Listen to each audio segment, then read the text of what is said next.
I guess it's a cinematic idea in a way, but I didn't think of it quite that explicitly. So I think the pictures of my father straightening the lamps are kind of crucial here, because there's a kind of, he's like the brick, he's lighting the scene. I don't light the scene, he lights the scene. And he's lighting the scene because he has nothing better to do. Partly it's, what you do when you're unemployed. And then the pictures I made of the San Diego Police Red Squad are from '73.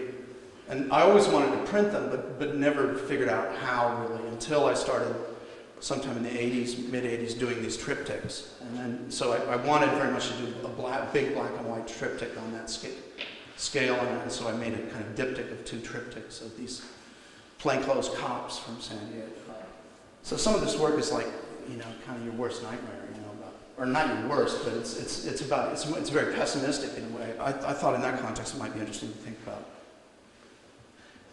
issues like, well, who was the biggest employer in the San Fernando Valley in the '70s? It was Lockheed, right? And who is the biggest employer now in the valley? Well, if we leave aside the kind of collective of the porno industry, I would say it's, kind of collective energies. The porno industry is probably Disney. So I'll leave it at that. Okay. Thanks.